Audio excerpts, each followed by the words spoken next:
एकाने शेतकऱ्यांनी माझ्या वडिलांचे मित्र होते, त्यांनी आत्महत्या केली. त्यांच्या अंत्यविधीसाठी तो मुलगा जाणार, विचार काय करणार? हे माझ्या वडिलांच्या मनामध्ये येऊ नये. मग याच्यासाठी मी काय केलं पाहिजे? मग मी शहरात गेलं पाहिजे. मग शहरात गेल्यावरती काय होणार माझं? मला कुठून नोकरी मिळणार? मला कुठून शिक्षण मिळणार? माझं पुढे काय होणार?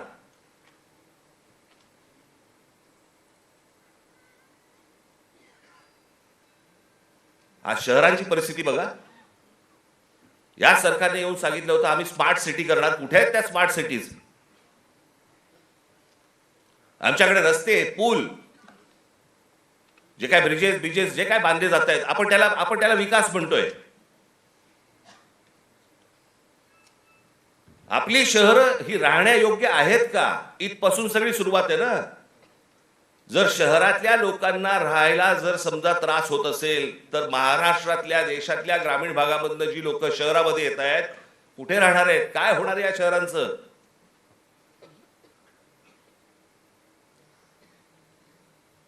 मी आता एक जस्ट तुमच्यासाठी म्हणून एक आकडा म्हणून आणलाय. आज वर्तमानपत्रांमध्ये आलेलं, हे वेबसाईटवरनं काढलेलं, अनेक गोष्टींमधनं आलेलं, हे त्याच्यातनं मी हे तुमच्या समोर मांडतोय. आजची देशाची शिक्षणाची परिस्थिती काय आहे? देशातील 1 लाख शैक्षणिक संस्थांमध्ये मुलींसाठी स्वच्छतागृह नाही. 1 लाख. 15,000 शाळांमध्ये पिण्याच्या पाण्याची सुविधा नाही.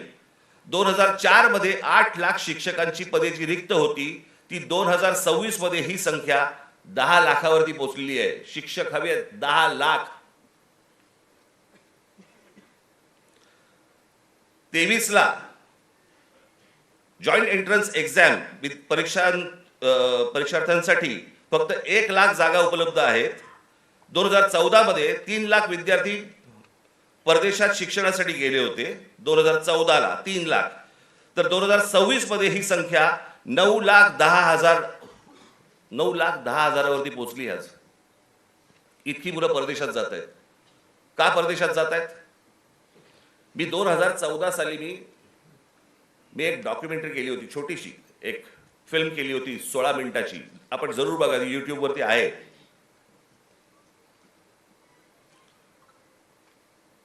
त्याच्यामध्ये मी म्हटलं होतं की शिक्षण इथे पण मिळू शकतं, नोकरी कदाचित इथेही मिळू शकते. ही मुलं परदेशात का जात आहेत? ही सगळी मुलं परदेशात जात आहेत याचं कारण सभोवतालचं वातावरण.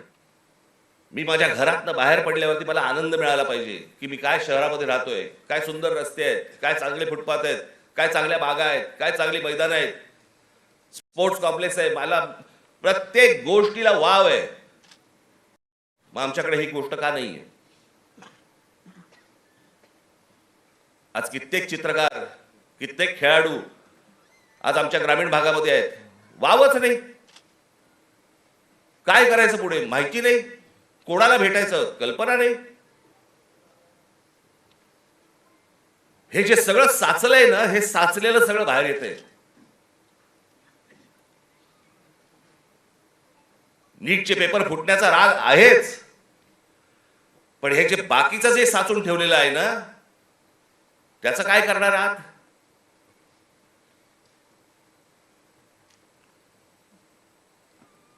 दोन 2014 मध्ये परदेशातील शिक्षणावरती भारतीयांनी, परदेशात जे गेले लोक 2014 मध्ये, त्या भारतीयांनी किती पैसे खर्च झाले त्यांनी स्वतःहून जे खर्च केले, म्हणजे जे आपल्या देशातनं जे बाहेर पैसे गेले ते किती गेले? तर ते 79,500 कोटी खर्च झाले. 79,500 कोटी. आज हा खर्च वाढून, आज 2026 मधली गोष्ट बोलतोय, किती वरती गेलाय? तर तो 5,85,000 कोटीवरती गेलाय. म्हणजे 5,85,000 कोटी हे आपल्या देशातनं आपली मुलं बाहेर शिक्षणासाठी गेले, त्यांच्या आई वडिलांनी जो खर्च केलाय तो 5,85,000 कोटी आपल्याकडनं परदेशात गेलेले आहेत. हजारो उद्योगपती, हा तर लोकसभेमधला आकडा आहे, हजारो उद्योगपती आपला सगळा बोजा बिस्तारा गुंडाळून परदेशात निघून गेलेत.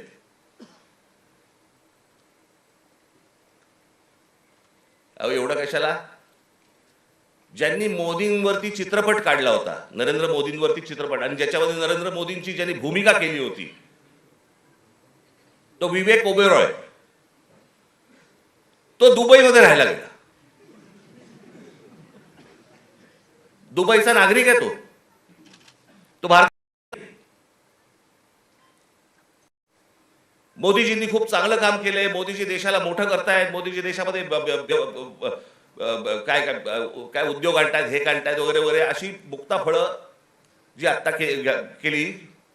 तो कोण? आर माधवन. माधवन ना तो, आर माधवन. विचारा कुठे राहतो हा आर माधवन? दुबईमध्ये स्थायिक झालेला आहे. यांना जर समजा या देशाबद्दल आहे प्रेम, या देशातल्या पंतप्रधानांबद्दल प्रेम आहे, ते विकास करतायत, हा जर समजा ह्यांना विश्वास आहे, हे परदेशात का जाऊन राहत आहेत? हे परिवारासकट दुबईला जाऊन का राहत आहेत? इथे येणार, स्पॉन्सर फिल्म मध्ये काम करणार, गव्हर्नमेंट स्पॉन्सर्ड फिल्म मध्ये, ते धुरंधर बिरंदर, आणि मग इथून करून जाणार परत दुबईला. देशात खूप चांगलं चाललेलं आहे. मी चाललो दुबईला. ही माणसं दुबईला जात आहेत. या मुलांचं काय घेऊन बसलोय आपण?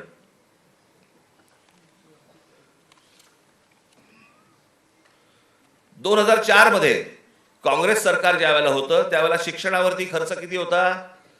3.2%. आज 2026 मध्ये तो किती आहे? 2.8%. म्हणजे शिक्षणावरती जेवढा खर्च व्हायला पाहिजे, अमेरिकेमध्ये जाऊन बघा, युरोपमध्ये जाऊन बघा, शिक्षणावरती काय प्रकारचा खर्च करतायत. आज त्या मुलांना, त्या विद्यार्थ्यांना, त्या मुलांना त्यांची स्वप्न, त्यांना काय म्हणायचंय, त्यांना काय सांगायचंय, त्या प्रत्येक गोष्टींसाठी, प्रत्येक स्वप्नांसाठी त्यांच्याकडे वाट आहेत. आज पंतप्रधान सांगतायत, त्यांच्या निवेदनामध्ये बोललेत की ही विद्यार्थी हे सगळे जे आहेत हे चुकीच्या रस्त्यावरती भरकटलेले आहेत. चुकीच्या रस्त्यावरती. मी एक ओशोंचं एक वाक्य ऐकलं, मी वाचलं होतं ज्यावेळेला, मी त्यातलं एक वाक्य होतं ओशोंचं, फार छान वाक्य होतं. आणि त्याच्यामध्ये असं म्हणाले ते कि कौन कहता है कि इस देश का युवक गलत रास्ते पे भटक रहा है? रास्ता बनाने वालों ने ही अगर गलत रास्ता बनाया है तो युवकों को क्यों टोकते हो?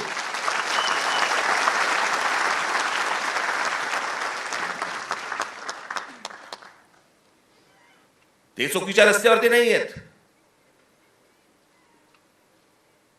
त्यांच्या आशा, अपेक्षा, महत्वाकांक्षा या सगळ्या मारल्या जात आहेत.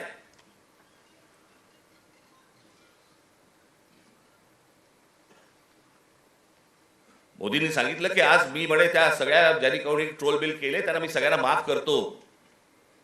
या नीटच्या परीक्षांचे पेपर फुटल्यानंतर ज्या मुलांनी आत्महत्या केल्या त्यांच्या आई वडिलांची कोण माफी मागणार?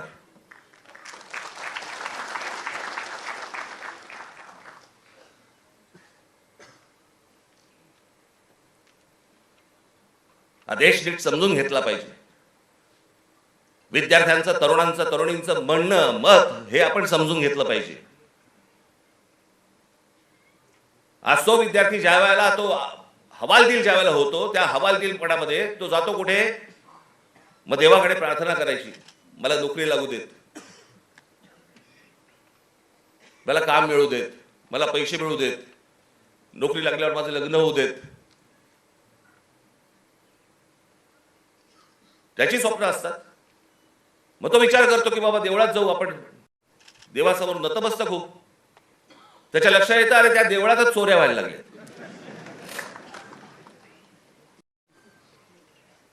देवळात चोऱ्या. राम मंदिरासारखं इतकं भावनिक दृष्ट्या महत्वाचं असलेलं एक राम मंदिर उभं राहतं आणि त्या राम मंदिरामध्ये 1400 कोटी, आता नुसता जस्ट आकडा आलेला आहे, 1400 कोटी रुपयांची चोरी होते.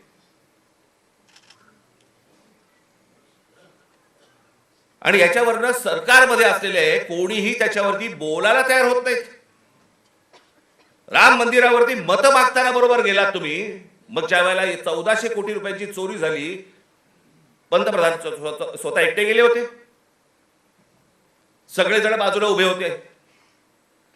स्वतः एकट्याने जाऊन तिकडे जाऊन पूजा केली, प्रतिष्ठापना केली, सगळ्या गोष्टी केल्या. पंतप्रधानांनी याच्यावरती बोलायला नको राम मंदिराच्या चोरीबद्दल? का त्या अयोध्येमधनं एक खासदार निवडून नाही आला म्हणून आमचा संबंध तुटला, असं आहे?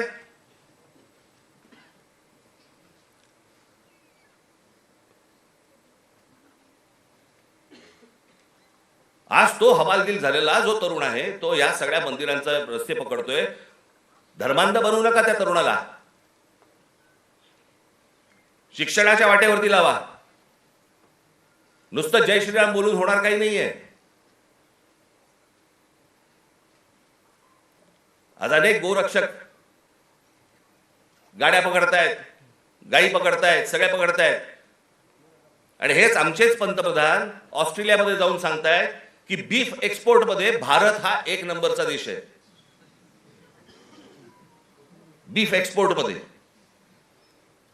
ते कापल्याशिवाय होणार आहे का एक्सपोर्ट मध्ये आपण 1 नंबरचे? मग त्या गोरक्षकांचं काय करायचं? आपण करतोय काय? देश चाललाय कुठे? देश काय विचार करतोय? काय कशाचा कशाला ताळमेळ नाही. बस दिसली जमीन की दे अदानीला, दिसलं जंगल की दे अदानीला. आम्ही काही ह्या सगळ्या गोष्टींचे काय फक्त टीका करण्यासाठी हा विषय नाही आहे. मला असं वाटतं ही गोष्ट परिस्थिती समजून घेणं गरजेचं आहे की या देशामध्ये काय सुरू आहे आणि काय घडतंय. मी आज अजून एक गोष्ट तुमच्या समोर आणणार आहे. माझे पत्रकार बांधव इथे आलेले असतील, तुम्ही विचार करा. आपण जातो, श्रद्धेने जातो, मंदिरात जातो, आपण काही दानपेटीमध्ये टाकतो.